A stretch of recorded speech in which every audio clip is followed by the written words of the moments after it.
Today is going to be a lot of fun because we will be ranking the best young players in baseball going into 2023. And if you want to see a part 2 where we talk about players who are 30 and over, that's actually pretty tough as well. Leave a like and subscribe. It should be out in the next few days. So again, we're going to rank the best player at every single age in this little mini series, starting off with the young guys. Currently, we don't have any 20-year-olds in baseball. Francisco Alvarez and Ezequiel Tovar, they both graduated at 21. So if I had to project, it'd be 19-year-old Andrew Painter. His stats are insane, and he's going to be 20 when the season starts. The best 21-year-old in all of Major League Baseball, we have Wander Franco versus Michael Harris, and in my opinion, I love Wander, but I have to go with Michael. Don't get me wrong, I feel like Wander Franco can still be very special, but Michael Harris, as you can see, has an absolute rifle for an arm. He is a true five-tool superstar player in the making. I mean, when you can do this, hit a baseball into the second or third deck in Seattle where the baseball does not fly, you know you have pop. He's very good at getting on base on a consistent basis. And again, the thing that makes Michael Harris special is the fact that he's only 21 years old, yet he carries himself like a 10-year veteran.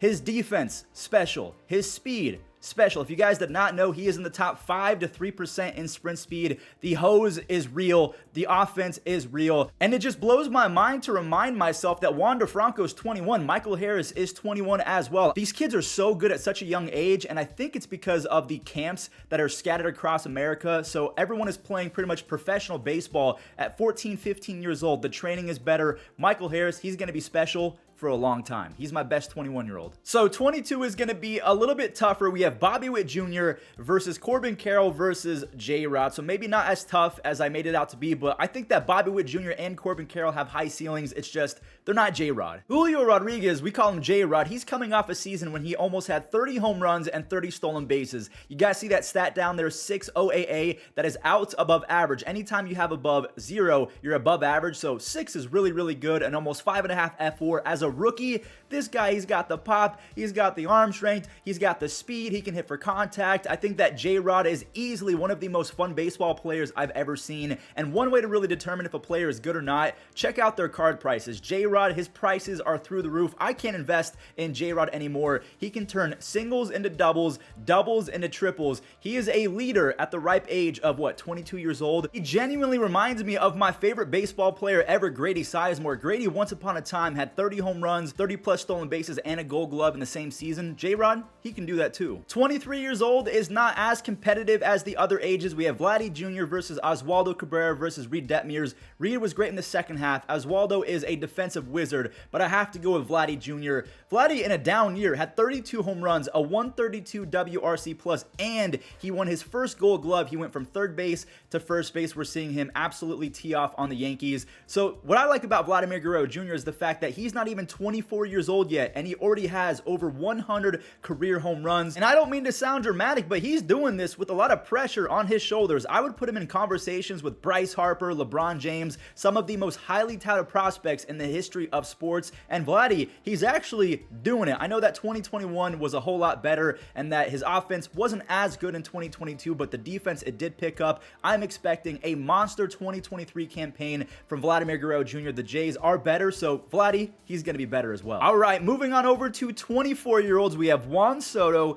versus Fernando Tatis Jr. versus Ali Rutschman versus Emmanuel Clase. I'm sorry, as much as I love Fernando Tatis Jr. as a baseball player, it's just I have to give it to Juan Soto because he went off in a down year. 27 home runs, he had 135 walks to only 96 strikeouts, and as we can see, he can play defense at an above average level every so often. I know consistently he's not the best, and he's actually pretty bad in my opinion, but he's getting better. He had a 145 WRC plus in a down year. I just think that his arm is above average, even though that the Savant page might not say so. And you have to remember that the Padres are adding Xander Bogaerts and Fernando Tatis Jr. in the same lineup, so he's going to have more protection. And in 2023, we know there's no shift. Juan Soto, in my opinion, is about to have one of the best regular seasons that we have seen from a left-handed hitter in quite some time. He's going to be, I don't know about Ruthian, but he's going to be really good. 25 is going to be tough. We have Manoah versus Pena versus Alvarez versus Ronald Acuna Jr. versus Riley versus McClanahan versus Tristan McKenzie. I got to go with, I can't believe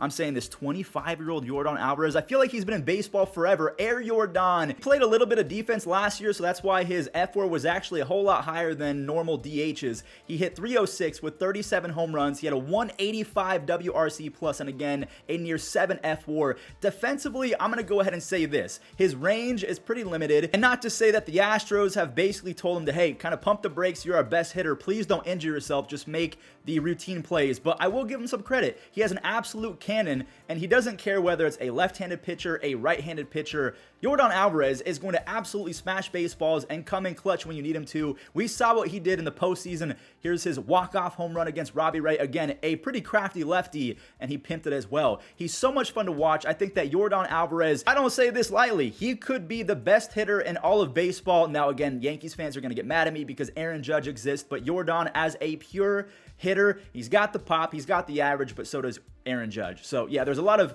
players in the conversation for best pure hitter, but for me, I think I might go with Yordan. The best 26-year-old in baseball, we have Kyle Tucker versus Rafael Devers versus Julio Urias of the Dodgers, and I'm not going to lie to you guys, this was tough because I wanted to go Devers, but as a complete baseball player, I have to give it to Kyle Tucker. Yet again, he had a 30 home run season, he had 25 stolen bases, he was above average defensively, yet again in the conversation for a Gold Glove, and an almost 5 WAR on the season. He makes Yankees fans, their lives a living hell because for whatever reason, he turns into Barry Bonds Jr. every time he plays against the Yankees. Defensively, he's out of his mind. And check out this throw from Kyle. This is on the fly. No hop necessary. Kyle Tucker, to me, he's got to be in the top 10 for the best complete players in baseball. I'm talking about 5-tool athletes. He might not be top 10 overall, but if we're talking about 5-tool players, and this could be a super hot take and borderline blasphemy, but I feel like Kyle Tucker and Jose Ramirez, those are going to be my dark horses to win MVP in the American League in 2023. Of course, you're going to have Mike Trout back and healthy. Shohei Ohtani is going to be Shohei Ohtani. Aaron Judge,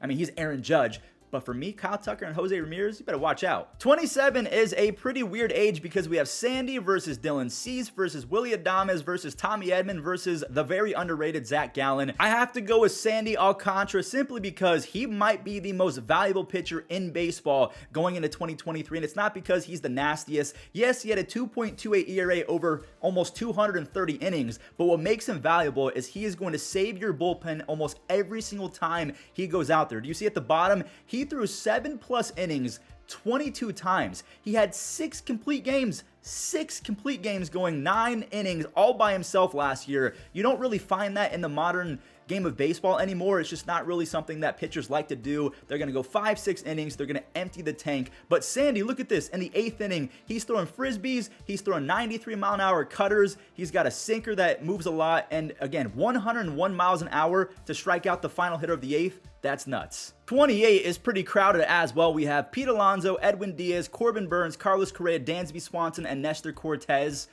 Oh, and this guy right here, 28-year-old Shohei Ohtani, I thought he was pushing 29, 30 already. The fact that we get to see the best two-way player in the history of baseball for possibly another 10 to 15 years. I mean, honestly, Shohei is so good offensively and as an athlete that he could play into his 40s. Maybe he's not going to be a starting pitcher at that point, but he can play for a long time. Justin Upton and CC Sabathia have both come out and said that Shohei is the greatest and the most talented baseball player we've ever seen. As a hitter, he had 34 home runs and an almost 4 F4. As a pitcher, he had a 2.3 ERA with a 5.5 F4. I mean, you can't find this level of production. I know that he wasn't technically the most valuable because they gave it to Aaron Judge, but to me, Shohei Ohtani losing to Aaron Judge says more about Ohtani because when it's all said and done, you have to have 62 home runs and a near triple crown to beat Shohei Ohtani in a normal Shohei Ohtani year. The guy is a Martian. He is not of Earth. I want to meet his parents because, you know, I want to be a dad one day. I got to know what they fed him. All right, here we go. The final player of today's video, we have Max Fried versus Nola versus Buxton versus Lindor versus